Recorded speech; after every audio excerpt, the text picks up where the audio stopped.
All right. Well, thank you all for joining us for Cvent's first ever virtual Holocaust Remembrance Day. Today, we'll be having two of our own employees, Lind and Melissa Maslia, share their grandparents' stories of surviving the Holocaust, followed by a discussion and some open Q&A with our guest speaker, Nissim Reuben, Assistant Director, Asia Pacific Institute for the American Jewish Committee. During the event, you can use the Q&A function on the right-hand side of your screen to submit or upvote questions you'd like to have our panelists address at the end. Now, I'll turn it over to Adam to begin with sharing his story. Thanks, Nathan, and thank you all for joining us today. For those of you who don't know me, my name is Adam Lind. My preferred pronouns are they, them, and I am an SDET 2 working with social tables here at the DC office. Before we begin, I'd like to remind everyone once again to submit any questions via the Q&A feature in Attendee Hub, which we will be answering later on in today's panel. Today, I will begin by sharing my grandmother's experience surviving the Holocaust in Nazi-occupied Netherlands.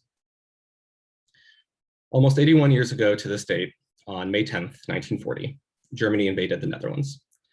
On the day the invasion began, my grandmother, Sarah Voss, also known as Lind Liuma, or as I knew her, Oma, was only 7 years old. She remembered seeing German planes flying so low that you could see the German cross on their side, and everyone ran into the streets in her hometown of Amsterdam, screaming and crying. Oma's father, Aron, was a cabinet maker and was married to my great-grandmother, Mina. Together, they had 3 children, my grandmother, her younger brother, Hari, and her baby brother, Leo. In 1942, Aron was sent to Westerbork, a transit camp in northeastern Netherlands. Close to 100,000 Jews passed through Westerbork on their way to concentration camps, where almost all were killed upon arrival. At the time, it was known that Westerbork was a forced labor camp and that the work was dangerous, but no one had heard of anyone being killed, so many weren't overly concerned about the safety of those enslaved at the camps. Aron worked as a slave laborer in Westerbork for a year and was even allowed to return to see his family twice. But after the second visit, he never returned. After Aron didn't return, 2 college students affiliated with the Dutch Underground and wartime resistance effort came to Mina's home. Oma remembered her mother answering the door, holding her baby brother Leo, with her and her younger brother Hari on either side. These young women told Mina that the Netherlands was becoming more dangerous for her and her family, and they offered to place her children in hiding, but they needed to act immediately. Mina couldn't give up Leo as Leo was still breastfeeding, but she entrusted the safety of Oma and Hari, 9 and 6 years old at the time, to go with them and be placed in hiding.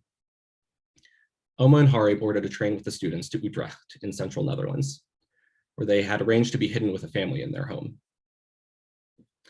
Mina, who had soon become extremely distraught and questioned her decision to entrust these strangers with her children, contacted her brother-in-law, Henny, a Christian who was working with the underground, to find where they had been taken.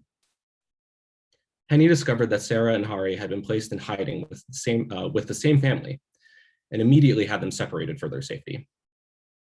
2 children who looked exactly alike suddenly appearing in someone's home would be sure to arouse suspicion among their neighbors and acquaintances. After only a short time, and even after becoming separated from her brother, my grandmother was discovered by the Nazis. She remembered the cacophony of loud knocks on the door and stomping of boots as Nazis entered the house.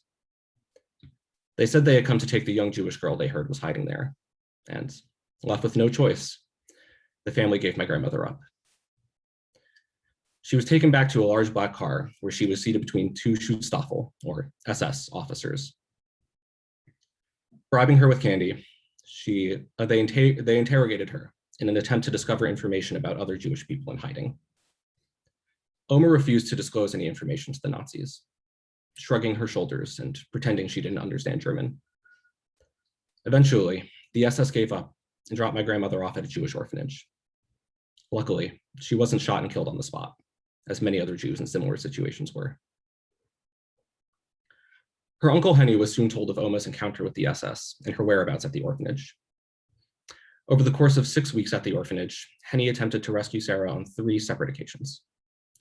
On his last attempt, he convinced the director of the orphanage that he was a friend of Oma's parents and that he wanted to take Oma into town for an ice cream.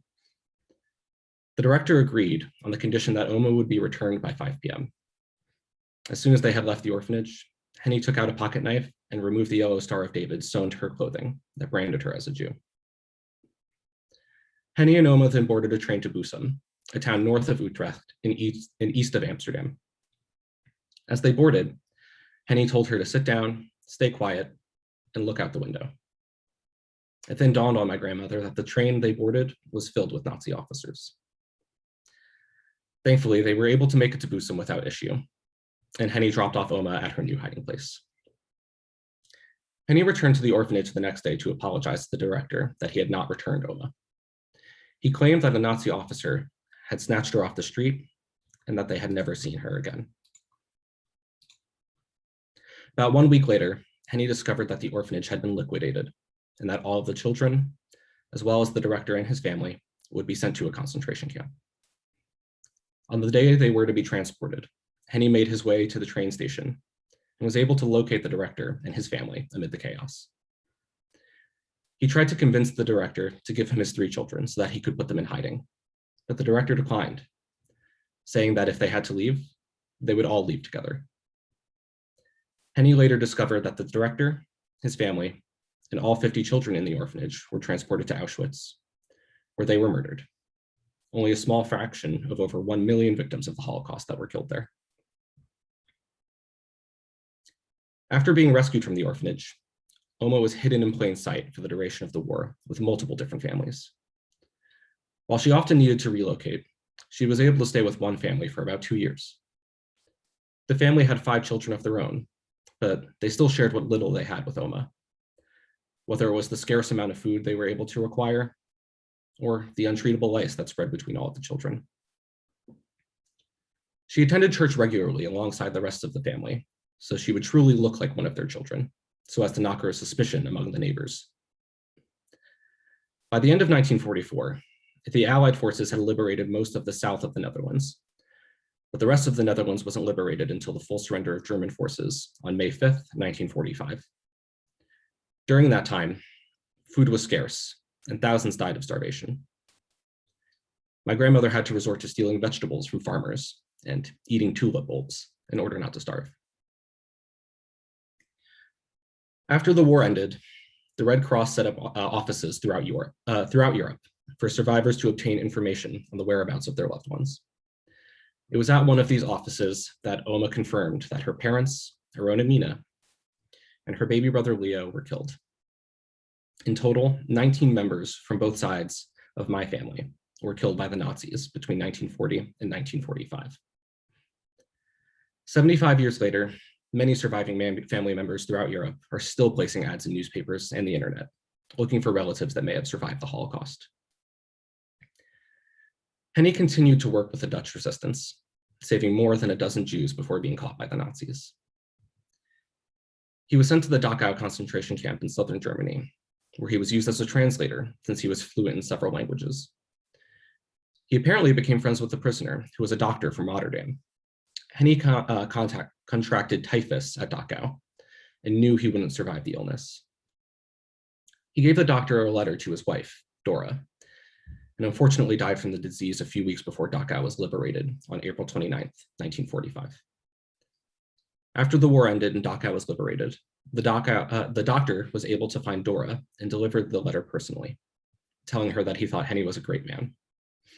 In 2002, on the day of my sister's bat mitzvah, Henny was recognized as a righteous among the nations by Yad Vashem, the World Holocaust Remembrance Center in Israel, where he has a plaque in his honor. After the war ended, my grandmother lived with Henny's wife, her Aunt Dora, for the rest of her childhood. For most of her life, she continued to fear, to some degree, persecution for her existence as a Jew, even going so far as to change her name from Sarah to Lean, a less Jewish-sounding name.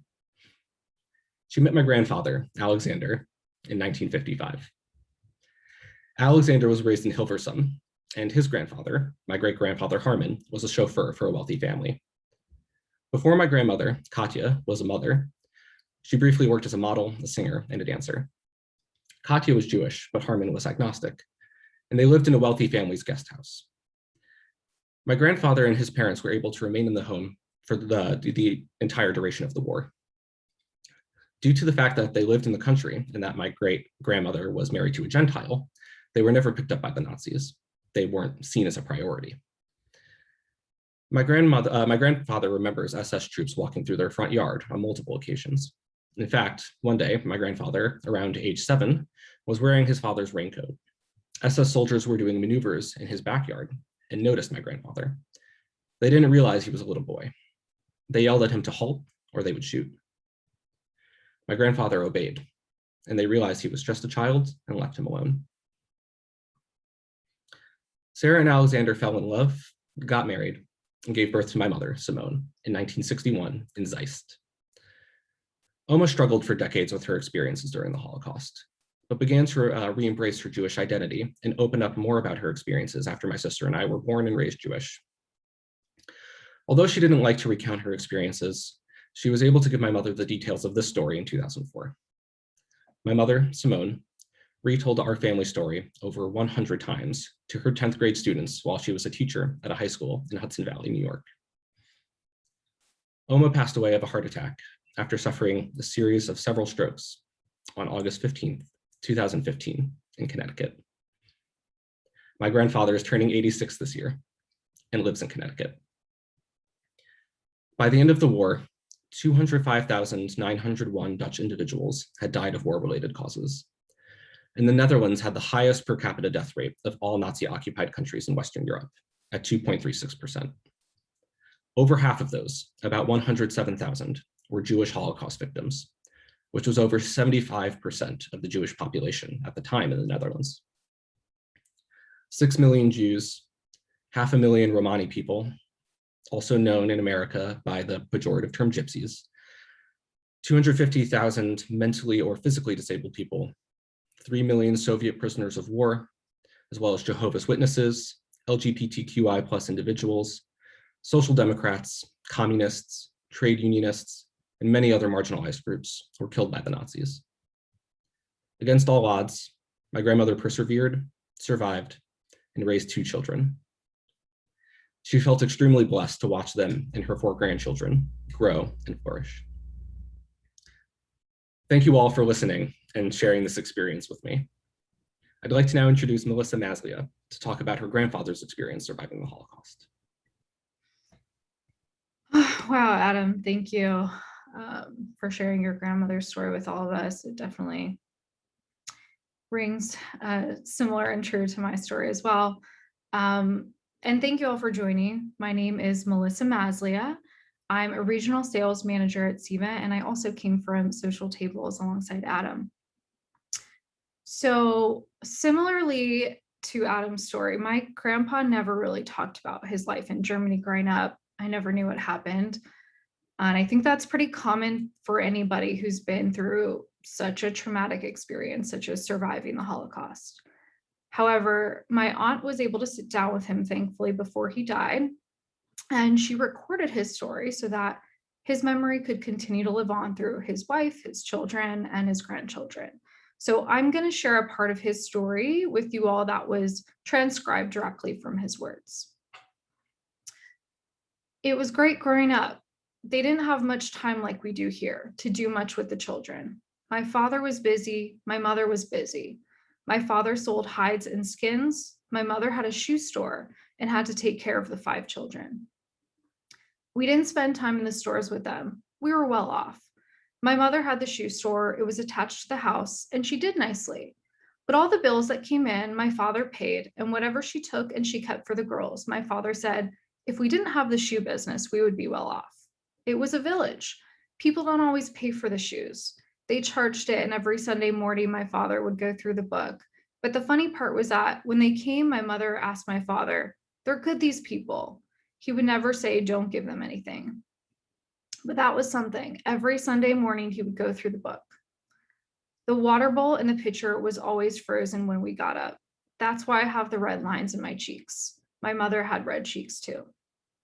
We had a 3-story house that my father built. I never realized it until I came much later. I never had my own room. I slept with my brothers and sisters and never even had my own bed. My father was religious, but not Orthodox. Every Saturday, we went to synagogue. We kept a kosher home, absolutely. And on Saturday, everything closed. My father was a very, very smart man, but not when it came to education. I was always one of the best in school, but then the Nazis came and I couldn't go anymore. I was 13 when the Nazis came. I finished school at 14, and then I went off to become an apprentice as a butcher because everyone said you have to learn a trade. If we ever leave, they have enough other people, businessmen, doctors, and lawyers. They have plenty. I went for 3 years to an apprenticeship in Köln, a small town in Germany. I was the only Jewish pupil in my class. There were about 4 Jewish families in the town. The town was about 3,500 people. The synagogue was in town, and there used to be more families, but it was a small synagogue. I went to kindergarten to the nuns. I still remember all Catholics, all 100% of the town. Then I went to school, and I was always the only one, the only Jewish boy. But I must say I never ever suffered because of it. Just before Hitler came to power in 1932, when I was in school, you had the War Memorial every year. My teacher said I had to see a poem at the War Memorial. 1932 had already started. The Nazis were standing there, already with their uniforms at the War Memorial. Very primitive everything. We had nowhere to go to a swimming pool or a playground. I went from town to town to play soccer, and I was the only Jewish boy. Then in 1937, our business didn't go well anymore. The Nazis clamped down and they couldn't sell anymore. They couldn't deal with Jews anymore. They were afraid to deal with Jews. We couldn't function anymore. You can't imagine when they started. You couldn't go to a barber shop anymore. You couldn't go to a movie anymore. You couldn't go to a hotel anymore. Jews were not allowed. I used to be in a sports club. I was the only Jewish boy, but I could not belong anymore. You couldn't function. You couldn't go anywhere. In the city of Cologne, which was only 15 miles away from us, they did have Jewish cafes. They had a few Jewish young people where they could go dancing, and they had a Jewish hotel. You could go there, but otherwise you couldn't go anywhere else. In my hometown, you see, so much had changed, and the people were so afraid. These Nazis were very brutal. Everyone was afraid for their own lives, you know. The Nazis had a lot of propaganda, like don't buy from the Jew. So they couldn't make any more money. They were too afraid. The 9th of November, 1938, we were home and we heard that a Nazi in Paris was killed by a Jewish Polish boy. He killed a German guy in Paris. Then the pogrom started in Germany. That was an excuse. That was all organized before anyways. Then we heard that the synagogue in Cologne was burning. So a neighbor from our town came and said, I'm going to Cologne. I want to see what's going on there. So us 3 boys went with him. We watched the synagogue burn down, and on the way back home, he said, you know what? We're not far from the Dutch border. Why don't we just go and see if we can go over the Dutch border and get away? We said, no way, we couldn't do that. Our parents wouldn't know where we are. We can't leave them alone here. We can't do that. So we went home. Then in the evening, we heard the Nazis, not the local people. A whole bunch of them were in town, in my hometown. My oldest brother, Albert, said, they're coming toward us. And my father, who was always very brave, he was a very brave man. He said, we have to go, we have to leave, because he knew they would have killed us. So we run outside the town into the fields. They smashed the house up from top to bottom. There wasn't a window left. And my father, he collected antiques. We had a lot of antiques, beautiful antiques. They smashed it all up, everything, nothing was left. Then at 12 or 1 at night, we went back. The beds were all smashed and the Nazis were drinking in a pub. These guys, they were drinking, and the owner of the pub was a good friend of my father. At midnight, they wanted to go back again. The owner of the pub said, no way, you're not going to get out of here. So the next day, they picked us up to go to a concentration camp to dock out, only the 3 boys. This night would later come to be known as Kristallnacht, or the Night of Broken Glass. My brothers, Eric and Albert, both have numbers to possibly go to Kenya now. They have the papers already, and I have the papers for America, but my number was very high. You have a number to go to America, like a quota system. So we figured Albert and Eric would get out and I would stay and dock out. But in the meantime, my sister in South Africa sent a telegram to my father. She said, everything will be done for Walter to get him out. And my father went to Cologne and he said, I have papers for the British consulate. My father showed them the telegram for my sister, and the man said, "This means nothing. I can't do anything for him. I can't help him." So my father said, "I'll tell you something. You'll have to give me something because I'm not leaving here otherwise, or you'll have to call the police. I'm not leaving until you give me something." So the man gave him a letter. He gave him something, and we got out the same day, all three brothers. 3 weeks in Dachau, and at that time, it wasn't like later. At that point, if you had papers to leave the country, they still let you out. We were 26,000 people there. When I first came, I thought they were crazy. They all have their hair cut off and they had the same pajamas like you see in the movies. And out of the 26,000, we were the 1,000 which they didn't have any more uniforms for, so we could use our own clothes.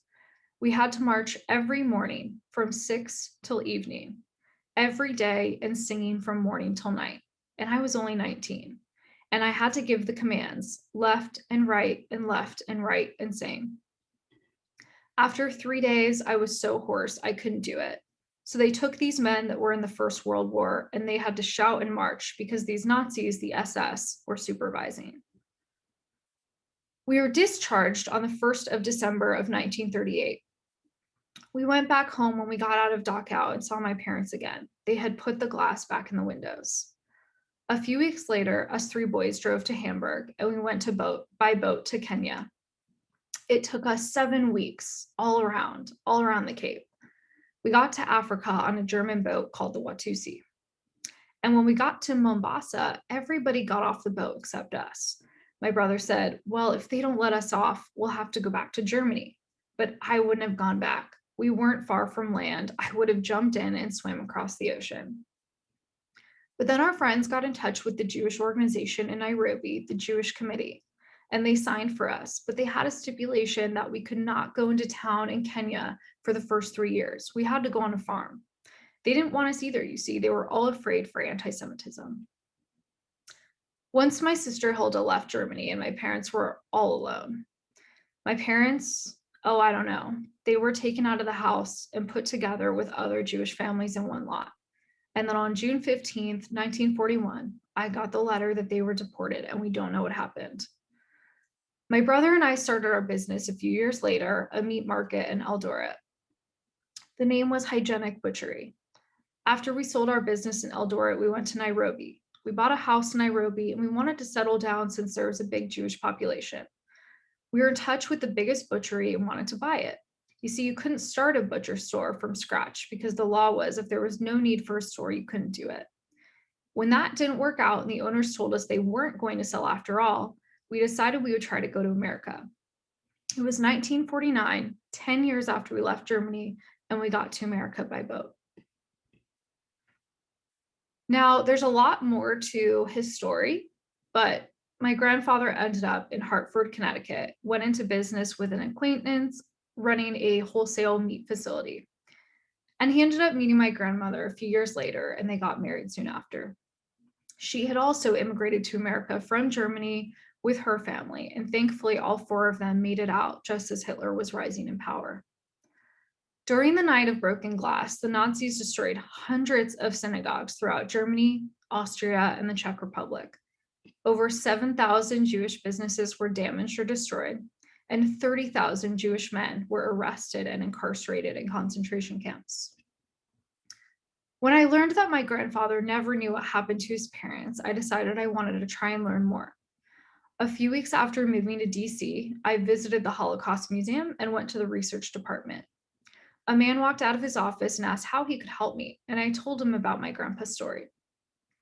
He must have sat with me on that computer for over 3 hours and helped me collect over 80 documents to print out and share with my family. The most heart-wrenching news was when I learned that my great-grandparents were taken to Theresienstadt, a concentration camp in the Czech Republic, just to be lined up one by one and shot dead. These are just a couple of stories from survivors, but as Adam already mentioned, there were over 12 million people murdered in the Holocaust, 6 million of them being Jews. This day is a stark reminder of the atrocities committed before so that we may never forget. My grandfather and Adam's grandmother have both passed, like many survivors. So this is also a reminder to do the work, to educate everyone around you and continue to share survivor stories with future generations to come.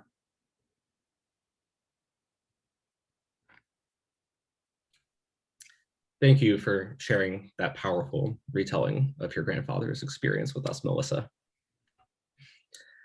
As Jews, one way we typically commemorate Holocaust Remembrance Day is through prayer. Today, we will be reading two prayers, the Mourner's Kaddish, a traditional prayer for those who are no longer with us, and the El Malei Rachamim, a prayer for the victims of the Holocaust. For each prayer, Melissa will first recite it in Hebrew, and I will follow with a recital in English. We will begin first with the Mourner's Kaddish. Yikadal v'kadash miraba be'almadi v'rakirte v'amlich mochute. Exalted and hallowed be God's great name in the world which God created according to plan. One second, let me just.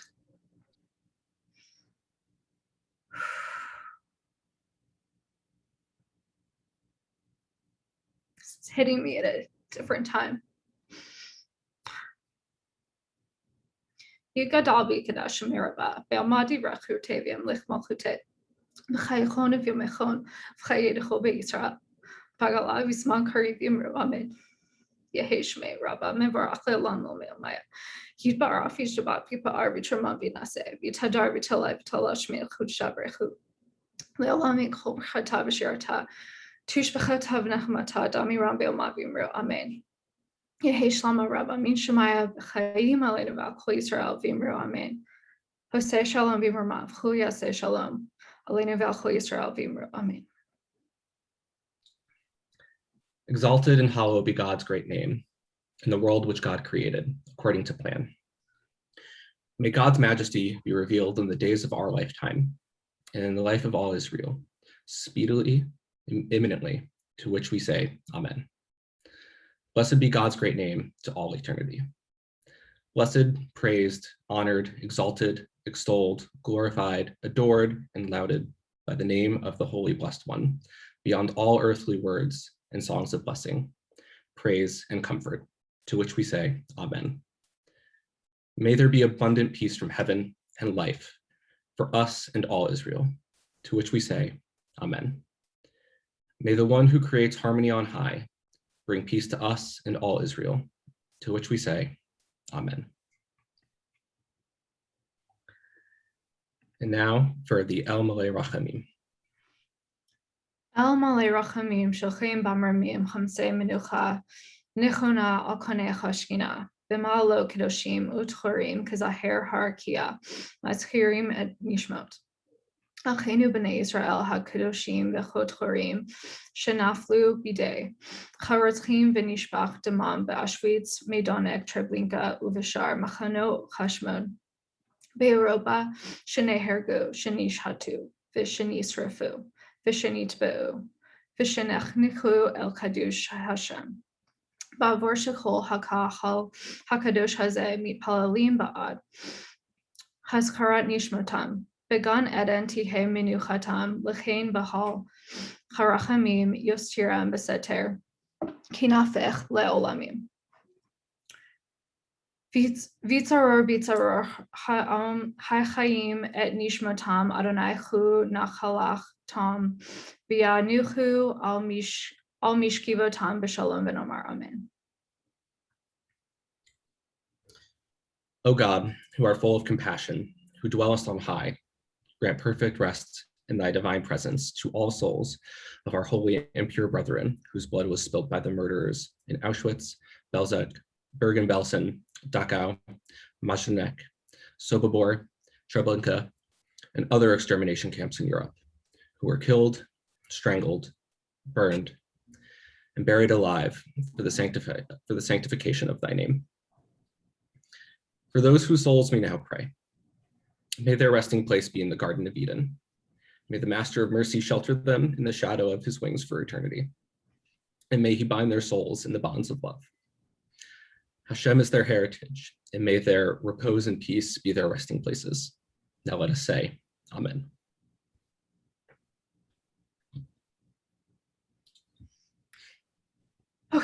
So now we would like to introduce our guest speaker, Nissim Reuben. Nissim, a member of India's small but vibrant Jewish community, is the program director of AJC's, the assistant director of AJC's Pacific Institute, Asia Pacific Institute, and works on building relationships between the US, Israel, and Asian countries, and between the Jewish and Asian American diaspora communities in the United States. Nissim started working for AJC in 2014 as the in-house India expert, with vast experience working with Indian diplomats, policy experts, congressional staffers, and leaders from the Indian American community. Nissim, thank you so much for joining us today. We'd like to start by talking about your personal and professional experiences. So you're the assistant director at the Asia Pacific Institute of the American Jewish Committee, which really focuses on the well-being of Jewish people and the advancement of human rights and democracy worldwide. Can you tell us more about the work that you do as part of AJC and their outreach in the Asia Pacific region? Good afternoon, namaste. And thank you so much, Melissa, Adam, and Nathan for inviting me. And Melissa, you were a wonderful summer fellow a few years ago with our political outreach department. I remember you sincerely and diligently working with us over the summer as a Goldman Fellow. So thank you so much for reconnecting and inviting me. At the American Jewish Committee is known as the State Department of the Jewish People. Actually, it was started in 1905 when a group of wealthy Jews of German origin in New York felt that all their wealth, they were helpless in helping their brethren in Russia who were facing pogroms during the Tsarist regime. So they got together, formed this committee, and worked to advocate with the US government on ensuring that Russia either let the Jews go or give them protection in exchange for trade and commerce with the United States. So that's how AJC was formed. Today, AJC, we proudly say we are the State Department of the global Jewish community. You know, Israel, with all the 4 or 5 elections, might not have a full-time foreign minister, but we proudly say that AJC's David Harris and Jason Isaacson are the full-time foreign ministers of the global Jewish community, advocating with their staff the well-being of the Jewish people and all other communities worldwide in the United States, and building ties between the United States, Israel, and countries that are strategically important to both our countries, US and Israel. AJC also leads on interfaith, intergroup outreach to different diaspora communities. And my work supporting our director, wonderful director, Shira Lowenberg, who heads our Asia Pacific Institute, and my colleagues, is to work on building these partnerships between the Jewish and Asian American diaspora, Chinese Americans, Korean Americans, Indian Americans, on issues of domestic issues of mutual concern, such as advocating the rights of immigrants, immigration, fighting hate crimes. We recently led the advocacy for the passage of advocating the passage of the No Hate Act in response to the spate of attacks on Asian Americans. We will talk more in further questions about the similarities between anti-Semitism and the anti-Asian hate. Thank you. Speaking of AJC's work with immigrant communities in the US, what is your experience as a Jew of color in the US Jewish community since your arrival in Washington, DC in 2002? Thank you. Well, as I said, that I have felt that AJC and the American Jewish community has been a very white tent. They have welcomed Jews of color like me, African-American Jewish brothers and sisters, Sephardic Jews like Marissa's husband's family, who came from Turkey. We are, Iranian Jews, Iraqi Jews, Yemenite Jews here in the US with open arms. We are not big in number. Israel has a 60% Jews of color, Sephardic Jews like us. But in America, mostly Jews are Ashkenazi, but the US Jewish community has been very welcoming, not only of us immigrants, but also of opinions and thoughts. And that, to me, is a sign that really, if there is a role model community in the US that survives despite the odds and thrived, it is the Jewish American community that welcomed us. My experience as a Jew of color has been very positive. Not only did I get a job at AJC, but I was able through AJC's platform to advocate a robust partnership between the US, Israel, and India, in partnership with Indian American friends, and also other countries of Asia, such as Korea, Japan, Vietnam, Sri Lanka. We're also opening dialogue with Indonesia, Jewish American dialogue with Indonesia on the interfaith platform. And we have robust support from the State Department and the USAID in these endeavors. So very proud of my organization, AJC, as well as of the Jewish American community. And very soon we hope to call ourselves Americans. We are in the process of getting our citizenship. Thank you. That's wonderful. Thanks for sharing that. I know during our conversations that we've been having over the past few weeks, you mentioned that your Indian Jewish community and you personally did not face any anti-Semitism in India. So what do you think prevented this while anti-Semitism is so pervasive globally? India is very much similar to the United States in terms of a very vibrant, very noisy democracy. But also India has a unique heritage of being open and welcoming to immigrants over centuries. So I believe it's in the majority Hindu community's ethos of Atiti Deva Bhava, my guest is my God. So in the state of Kerala in Southwest India, Jews were among the first immigrants to arrive 2 millennia ago. And even today, the oldest synagogue standing in its original form in the world is in Cochin, in Bangladesh synagogue, which was built in 1458. Following the Jewish community, a few centuries later, Thomas the Apostle came to Kerala, and that's how Christianity came to India, through Thomas the Apostle. And much later, Arab traders brought trading links. So all three monotheistic religions, Judaism, Christianity, Islam, came to India through Kerala, welcomed by a Hindu king. Actually, the Hindu king of Musaris gave the Jews their own district. That district was the first Jewish principality in the world after the destruction of the Second Temple. So I believe that it's that Hindu ethos of Atiti Deva Bhava that welcomed people with open arms, that even today, Jews do not face any discrimination or anti-Semitism. Thank you.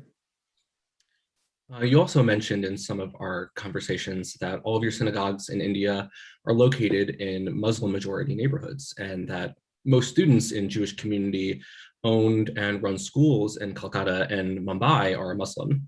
What factors or community building strategies have fostered this peaceful coexistence? Well, AJC has the Muslim Jewish Advisory Council, and many Jewish American organizations have sustained outreach to Muslim American communities, Muslim communities here in the United States and globally, in Europe and in the Middle East.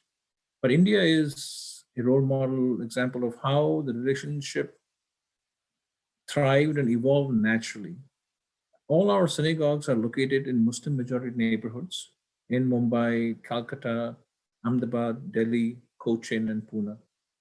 And in our Jewish schools in Calcutta, Mumbai, and in Ahmedabad, once upon a time, they were built 80, 100 years ago to serve the needs of the large Jewish community. Most of us migrated to Israel. So today, being located in Muslim majority neighborhoods, the synagogues are located within the compounds, the premises, the schools are located within the premises of the synagogues. And most of the synagogue students who come, the teachers are Muslim. My You see the Muslim caretakers of our Maggid David Synagogue in Calcutta, what that we see on the photo. Just 24 old Jews live now in Calcutta. So, and even I have seen this, I've heard stories from my grandparents and parents, that even in the times of the worst violence in the Middle East, never was a stone thrown at a synagogue in Mumbai or in Calcutta or in any other Indian city. And I believe that goes to show the ethos of tolerance of the Indian people. I pray that that continues, and I'm pretty confident it will continue. But for the Western communities, India is a great example to come and view on the ground of how Jews and Muslims coexist. And I have also the Rabbi David Saperstein, President Obama's ambassador for international freedom. I arranged for him to come to one of our synagogues and the Jewish schools, and he was fascinated. And there's tremendous interest from our State Department and the USAID in studying this model and letting other communities know of how this exists on the ground in India. Thank you. Thank you. That's really interesting. I think we're all learning a lot during this. And there were obviously a lot of, Indian Jews and Jews in general that migrated to Israel. So what prompted the migration of Indian Jews specifically to Israel? And how is that community doing after nearly 70 years in Israel today? So, as I said, that we never faced anti-Semitism, but after independence, so we were three distinct Jewish communities. I belong to the largest community, the Bnei Israel. The Baghdadi Jews were more recent arrivals in the late 1800s. The Cochin Jews from South India, where the old synagogue is located. The Baghdadi Jews were the Rothschild of the East. They built a lot of businesses, successful businesses in East Asia, based in Bombay and Calcutta. And they felt that after independence, their wealth, vast wealth, would be nationalized. So they moved out because of economic reasons, to hoping for more prosperity in East Asia, Singapore, Rangoon, Shanghai, Hong Kong, Australia, England. We moved to Israel because of economic necessity. It was more of an economic migration, but also because all three communities were very religious. So for us, it was like leaving home to go home to Israel. So even today in Israel, the 80,000 Jews of Indian origin are perhaps the only community of immigrants that have very warm memories of their country of origin. And you will see most Jews like me who are born in India say that India is our motherland, Israel is our fatherland. That shows the bond and attachment. And the community is doing fine. We are not very wealthy because we are also not very pushy. In Israel, we need to be very strong and tough. So, but we are not as politically active as we are in the United States. So that is a lesson that I'm hoping to bring from the Indian American community to my Indian Jewish community in Israel. Thank you. That's wonderful. Thanks for sharing. So to shift gears here, I don't think it's any shock to anyone, hopefully, that anti-Semitism has been on the rise in America, exemplified by the terrorist attack at the Tree of Life congregation in Pittsburgh in October of 2018, followed by the Chabad of Poway Synagogue terrorist attack, which is right near where I'm from in California, 6 months after that. What factors have led to this escalation of anti-Semitic violence, and what can we do to prevent future violence? I think anti-Semitism, I believe, has been prevalent in Europe, in America, and around the world. But over the last decade, I have seen that as social media, and with all respects to Cvent, you are a very successful social media company, but social media has had a positive effect on education, on health. We are able to get information across to people very rapidly, but social media has also led to very rapid decimation of health, of hate. And I believe that has proliferated this anti-Semitic attacks. I also belong to the Indian American community. The Sikh temple in Wisconsin was attacked by a gunman where unarmed worshippers were gunned down just for praying and doing community service. The Sikhs have the tradition of langar, where every weekend they serve food to every visitor, Sikh or non-Sikh, who comes to their temple. So they were doing that, actually serving a lunch to and praying, and they were gunned down. So I believe a combination of proliferation of hate, rapid decimation of hate through social media, through sometimes political discourses also lead to that. So that, I believe, is the responsibility of both sides of the aisle to ensure that hate is not fueled by speeches. So when a leader speaks, vast majority of people hear. So it's very important, whichever leader from whichever party guards what he speaks, because that can have tremendous positive or negative effects. Thank you.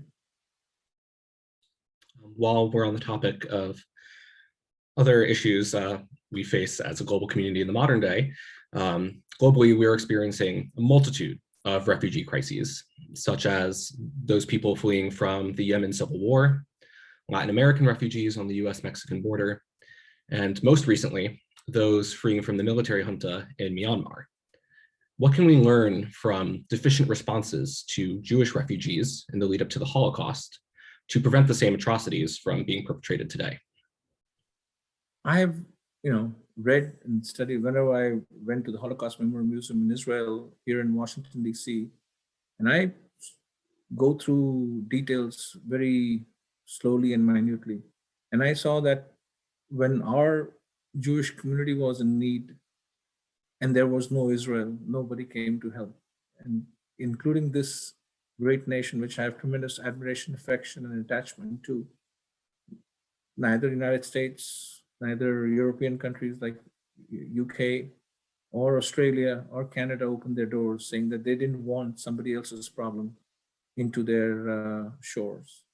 So this, to some extent, of course, there is a lot of support for immigration in the US, but there is a lot of opposition as well.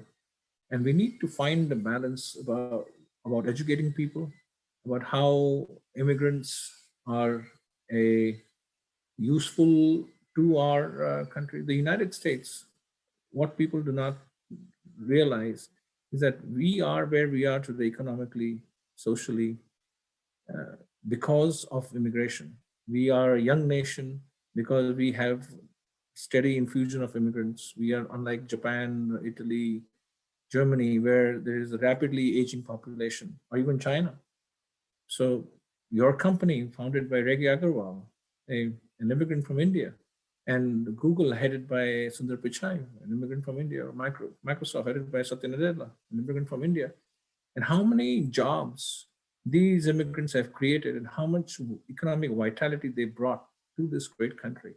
I think that's an example of how immigrants, and even it's not only these big entrepreneurs that brought, their ideas made billions, but it's also the immigrants from Latin America that look after, clean our offices after office hours, that look after our children in daycares, that clean our streets, that also so I always believe that their children deserve the public funding at schools for meals and education, because the children of those hardworking people will go on to be more successful than their parents academically and become taxpayers and contributors to the society.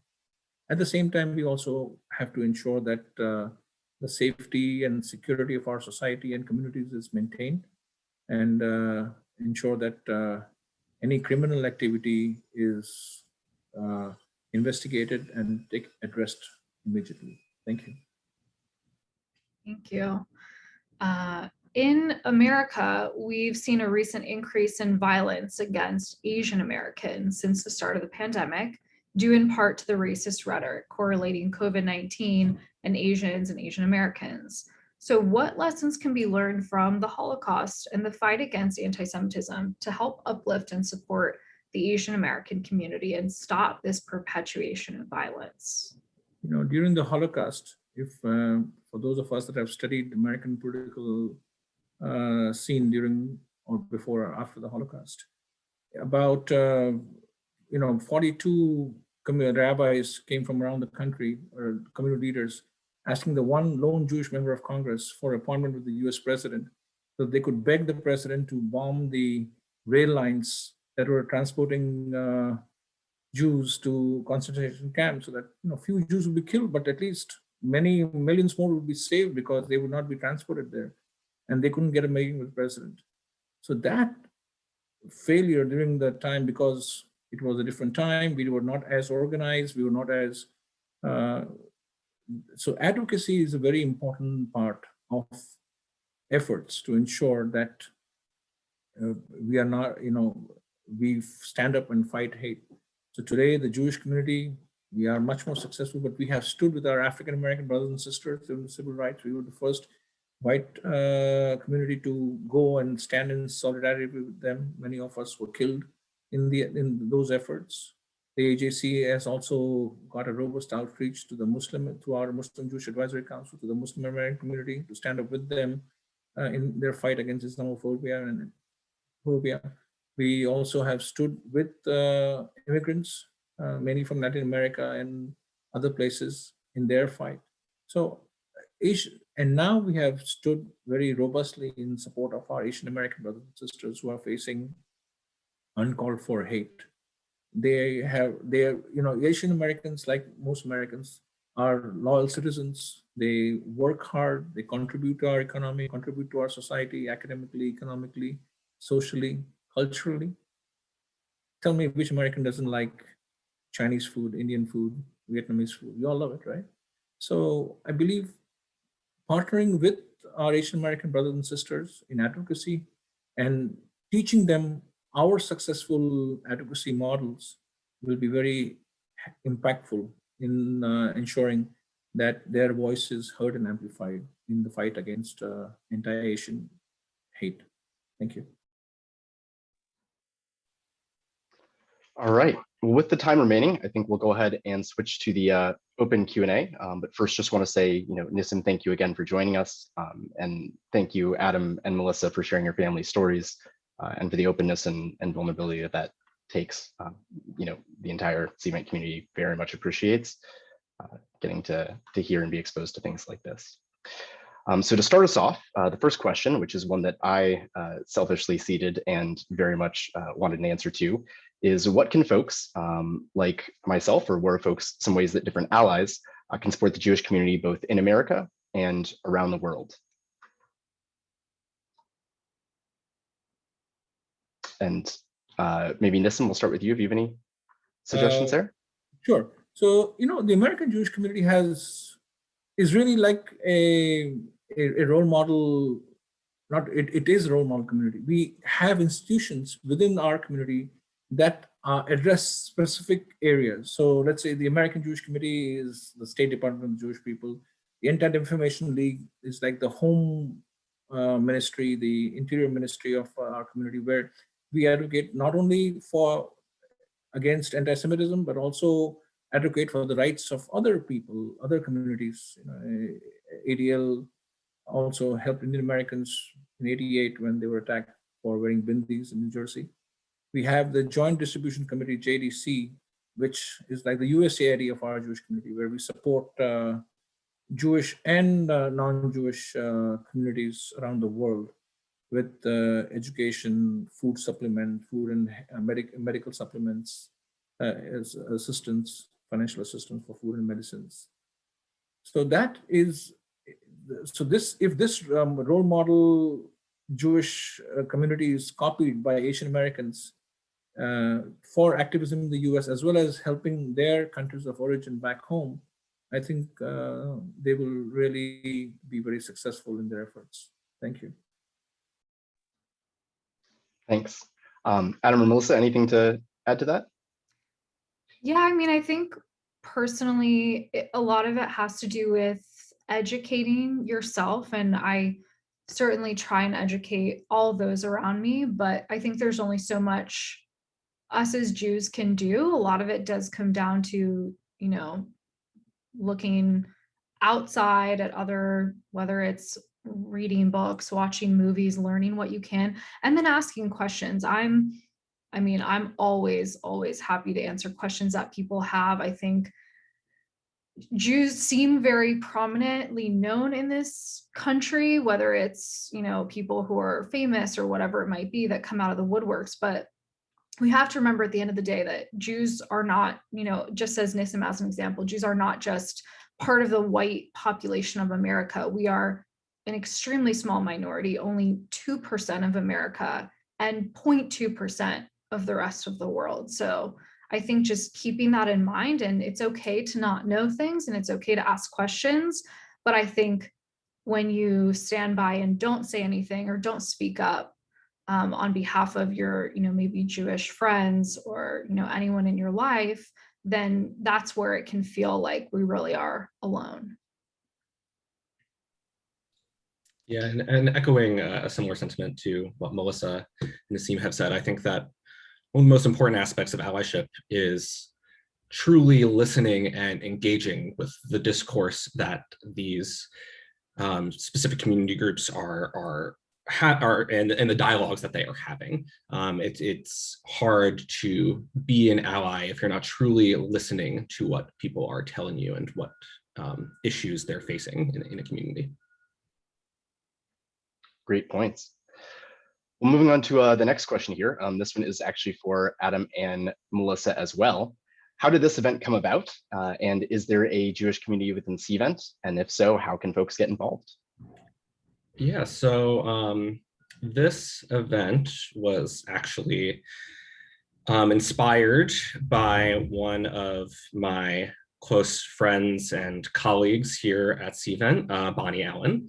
Over the past 2 years, she has worked on a lot of efforts for promoting Black History Month specifically within our DC office. And in 2020, as part of her initiative, she did an entire presentation about her family's history in America in South Carolina. And it really struck home for me and reminded me of a lot of the advocacy efforts that my mother used to do when she was a teacher.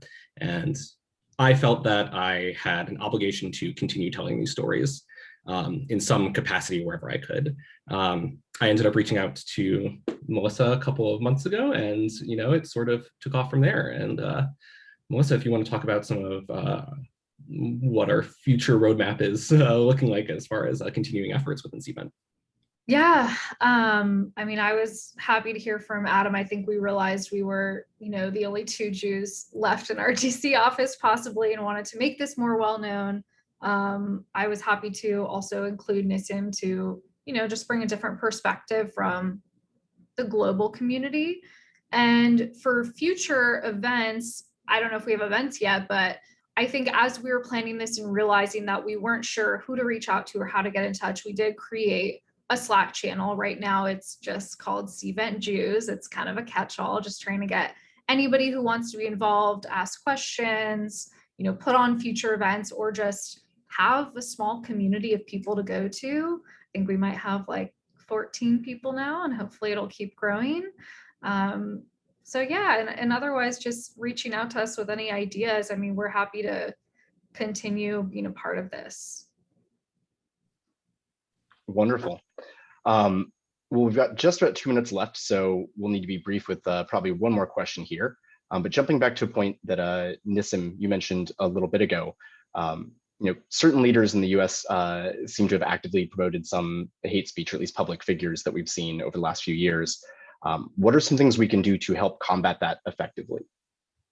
I think it's very important that there is strong bipartisan engagement by Jewish American, Asian American communities, you know, with lawmakers, staffers, community leaders from both sides of the political aisle, and educating them, engaging them. I think engagement is the key mantra for ensuring that that these kind of speeches do not recur.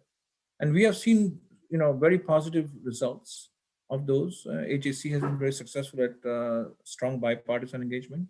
And that is what we are sharing with our Asian American brothers and sisters as well, that we have to engage bipartisan. And that's why when I work at AJC, I never bring my personal political preferences to my work. I always think that I'm a bureaucrat of the Jewish American community. I'm a bureaucrat of my Indian American, community that I belong to as an Indian American, and advocate our community's issues with lawmakers, staffers, and political leaders. Thank you. Thanks.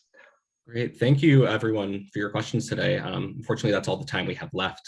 Before we wrap up, Melissa and I want to give a special thanks to Nathan for helping to organize all of the event logistics and moderating our discussion today, to Kelly Sapola for providing the slide background and maps seen in the presentation, and of course, to our guest speaker, Nissim. Your insight has been so poignant and valuable today, so thank you so much for joining us in this discussion. After our event closes, we will be sending out a box link that includes some additional materials for today's event, including a virtual Zoom background if you'd like to have that up for today, as well as a link to donate to the American Jewish Committee. We will also be sending out a recorded version of our panel today for you to share externally as well.